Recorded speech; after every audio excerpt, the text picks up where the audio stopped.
What is the greatest fuck it, I'll do it myself in history? Juan Pujol Garcia was a Spaniard who created his own counterintelligence operation for the Allies.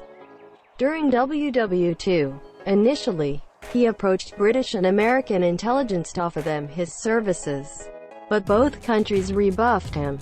Undeterred, Garcia created a fictional persona as a pro-fascist Spanish official and got himself recruited by the Nazis, who directed him to travel to Britain to recruit agents. Instead, Garcia created a network of fictitious agents and sub-agents using publicly available information, like newspapers and travel brochures. It was at this point that he again contacted Allied intelligence, and he was finally recruited. Garcia continued his work throughout the war, and for the same operation, he received both a knighthood from the British and the Iron Cross from Nazi Germany. The Nazis never realized that he was a double agent. In 1947, a guy named Thor Heyerdahl was trying to prove his theory that the Polynesian islands were settled by people from South America, not Asia. Nobody believed him because it was thought that crossing such a large ocean with the technology they had back then was impossible.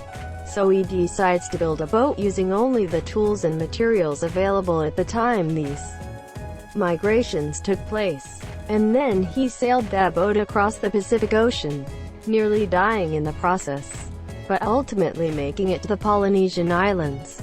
Maurice Hilleman invented over 40 vaccines during his career in the pharmaceutical industry. In 1963, his oldest daughter caught the mumps. He cultured a sample from her, developed a vaccine, and injected it into his younger daughter. That vaccine is still in use and has saved millions of lives.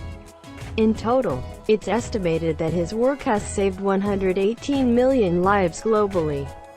Nikola Tesla was tasked with lighting up the World's Fair, but Thomas Edison wouldn't allow him to use any of his patents, so Tesla had to invent a new light bulb that didn't use any of Edison's patents and could still have thousands made in time for the event. John Snow, not that one, the father of epidemiology. No one believed him that the cholera outbreak in what is now Soho was because of a contaminated water pump.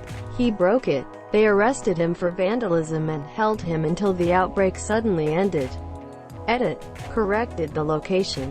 Otis invented pretty much what we consider the modern elevator. Nobody was convinced it was safe, so he hoisted himself up extremely high and had somebody cut the cable with an axe to prove how confident he was that the elevator was safe regardless of almost worst-case scenarios. Perhaps when no one believed Barry Marshall that H. pylori can cause stomach ulcers, so he thought, screw it, I'll test it on myself, and ended up getting the Nobel Prize. Edit. Wow, I did not expect this to get so many upvotes. Also, thank you folks for the BOA Awards. However, I feel it's necessary to point out that Robin Warren, the co-winner of the Nobel Prize, has actually done most of the work for the discovery. But Marshall got all the attention, well, because of doing this. Thank you, Ramilo1, for reminding us. The doctor stationed in Antarctica that removed his own appendix. Goddamn. Brian Acton interviewed at Facebook and got turned down. He said fuck it and built WhatsApp. Several years later, Facebook bought WhatsApp for $19 billion. Edit. https twitter.com/brianacton/status/310954438 s=19 https twitter.com/brianacton/status/310954438 s=19. Here's his tweet from 2009, the day he interviewed. I'm getting this framed for my desk at work. Cliff Stoll, the cuckoo's egg, noticed weird traffic on his university servers. No one believed him that there was any risk occurring. Ended up uncovering a major hacking attempt to steal missile designs and basically created internet security. I think it was missile designs. It's been a long time. In 1888, Almon Brown Strowger, an undertaker, noticed he was losing a lot of business to the other undertaker in town. He found out that the other undertaker's wife was a telephone operator, and when she intercepted people asking to be connected to Strowger's funeral home, the operator would route the call to her husband's funeral home instead. 3 years later, Strowger patented the automatic teller exchange, a system which allowed telephone users to make calls without the need for human operators, single-handedly destroying an entire workforce. James Clerk Maxwell was idolized by Einstein as being the father of modern physics. Not only did he formulate the classical theory of electromagnetic radiation, but just for shits and giggles he calculated exactly what Saturn's rings were made from using pure mathematics. It wasn't until Voyager 1 and 2 passed by and took photos in the early 80s did we get confirmation that Maxwell was right. He then calculated how to take a color photograph in 1855. This was then achieved in 1861 and is recognized as the first ever color photograph.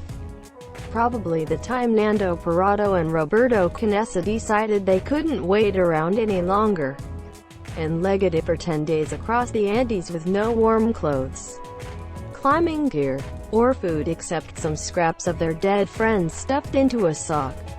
They finally found someone out in the middle of nowhere, Sergio Catalan, who rode horseback all night and then took a bus to get some help.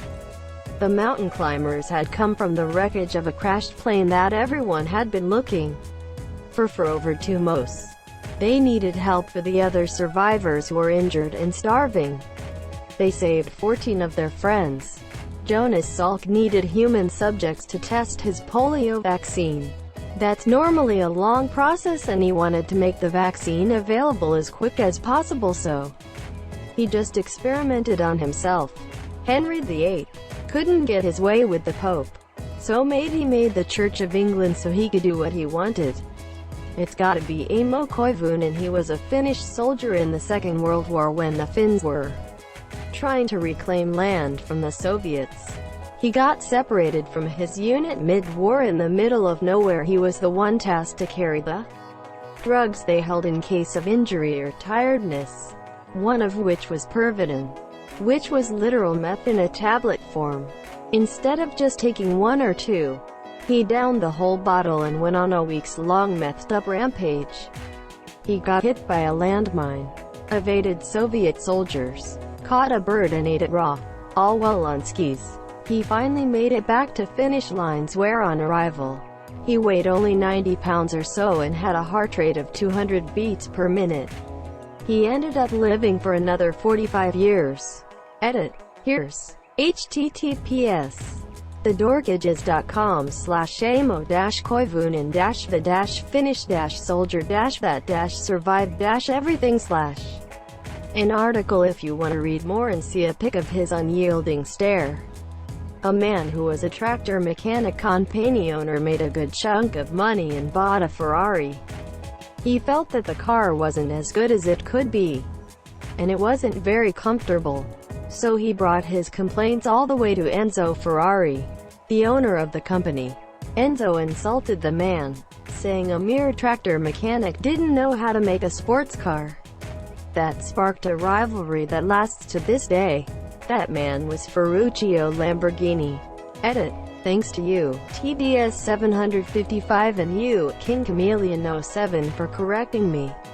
When Julius Caesar decided to just up and fucking march into Rome to declare himself the military leader. Not a very old story.